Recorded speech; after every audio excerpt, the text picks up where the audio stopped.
Jésus tendit la main, le toucha et dit : « Je le veux, sois pur. » Aussitôt, il fut purifié de sa lèpre.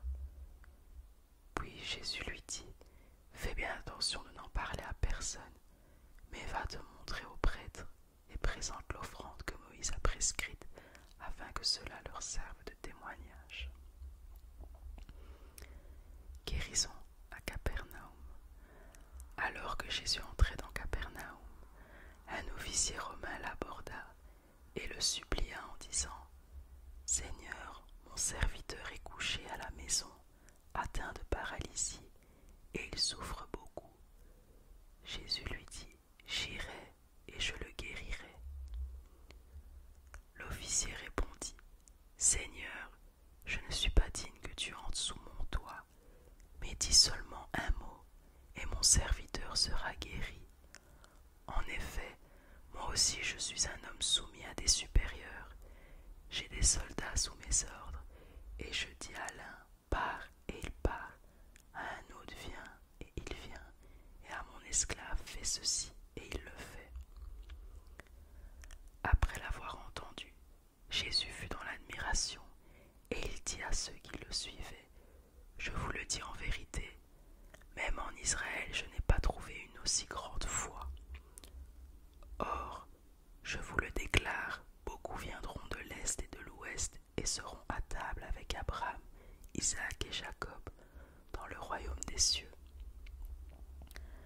Mais ceux à qui le royaume était destiné seront jetés dans les ténèbres extérieures, où il y aura des pleurs et des grincements de dents. » Puis Jésus dit à l'officier : « Vas-y et sois traité conformément à ta foi. » Et au moment même, le serviteur fut guéri. Jésus se rendit ensuite à la maison de Pierre. Il vit la belle-mère de celui-ci couchée avec de la fièvre. Il lui toucha la main et la fièvre la quitta. Puis elle se leva et le servit. Le soir venu, on amena vers Jésus de nombreux démoniaques. Il chassa les esprits par sa parole et guérit tous les malades. Ainsi s'accomplit ce que le prophète Ésaïe avait annoncé. Il a pris nos faiblesses et il s'est chargé de nos maladies. Jésus, plus fort que la nature et les démons. Voyant une grande foule autour de lui, Jésus donna l'ordre de passer de l'autre côté du lac. Un spécialiste de la loi s'approcha et lui dit : « Maître, je te suivrai partout où tu iras. » Jésus lui répondit : « Les renards ont des tanières et les oiseaux du ciel ont des nids, mais le Fils de l'homme n'a pas un endroit où il puisse reposer sa tête. » Un autre, parmi les disciples, lui dit : « Seigneur, permets-moi d'abord d'aller enterrer mon Père. » Mais Jésus lui répondit : « Suis-moi et laisse les morts enterrer leurs morts. » Il monta dans la barque et ses disciples le suivirent. Soudain, il s'éleva sur le lac une si grande tempête que la barque était recouverte par les vagues. Et lui, il dormait. Les disciples s'approchèrent et le réveillèrent en disant : « Seigneur, sauve-nous, nous allons mourir. » Il leur dit : « Pourquoi êtes-vous si craintifs, hommes de peu de foi ? » Alors il se leva, menaça les vents du lac, et il y eut un grand calme. Ces hommes furent très étonnés et dirent : « Quel genre d'homme est-ce ?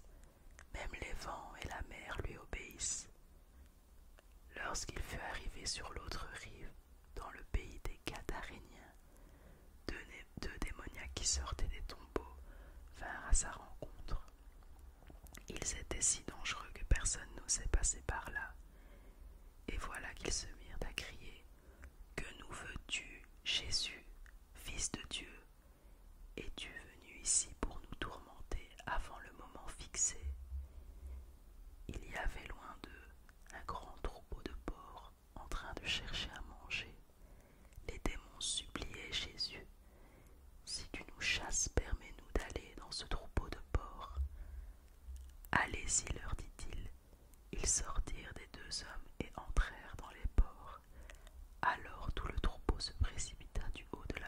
pièce dans le lac, et ils moururent dans l'eau. Les gardiens du troupeau s'enfuirent et allèrent dans la ville rapporter tout ce qui s'était passé et ce qui était arrivé au démoniaque. Alors tous les habitants de la ville sortirent à la rencontre de Jésus, et dès qu'ils le virent, ils le supplièrent de quitter leur territoire. Guérison d'un paralysé, Jésus monta dans une barque, traversa le lac et se rendit dans sa ville. Des personnes lui amenèrent un paralysé couché sur une civière.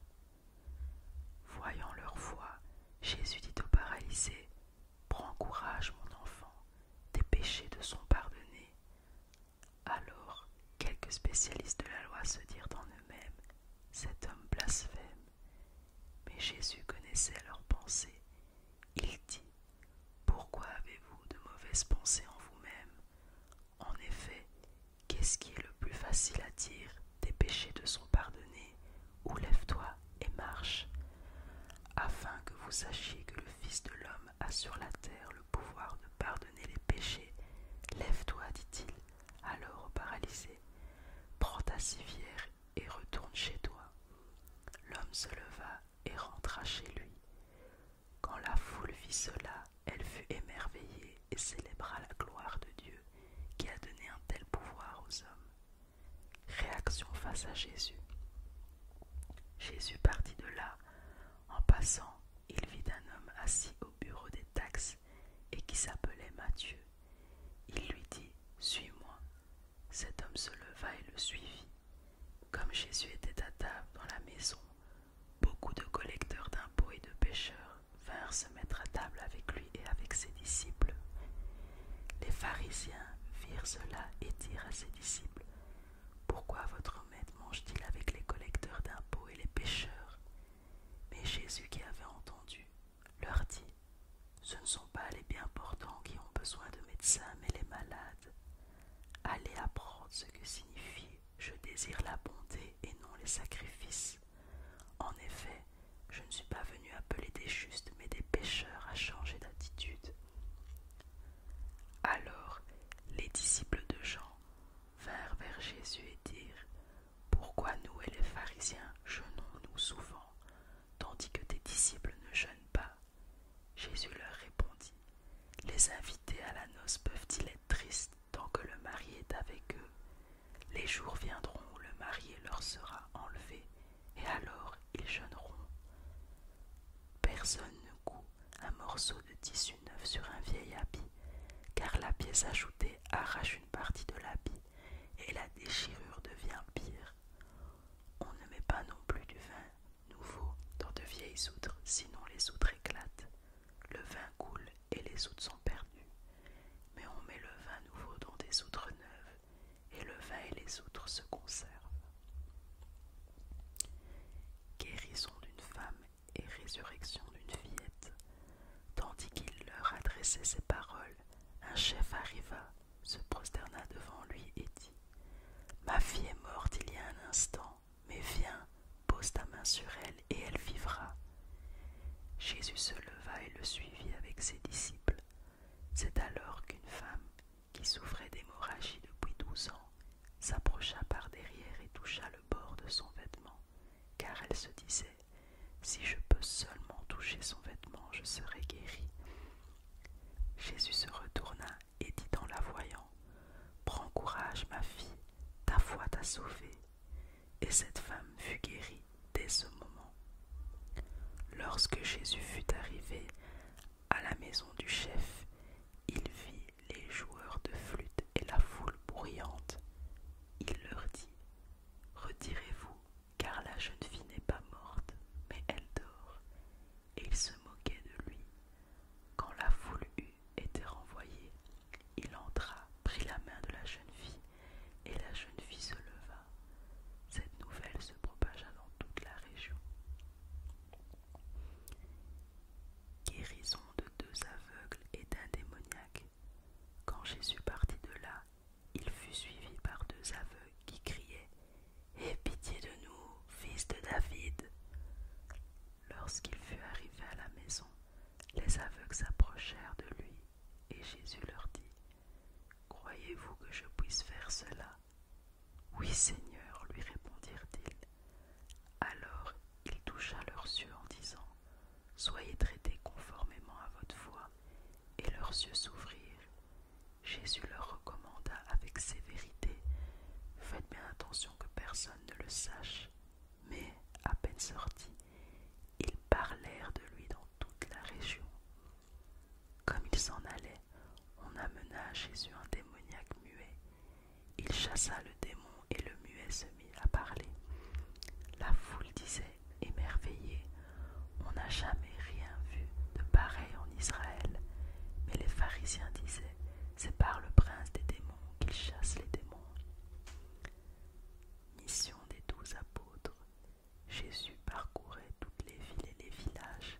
Il enseignait dans les synagogues, proclamait la bonne nouvelle du royaume et guérissait toute maladie et toute infirmité. À la vue des foules, il fut rempli de compassion pour elles, car elles étaient blessées et abattues, comme des brebis qui n'ont pas de berger. Alors il dit à ses disciples: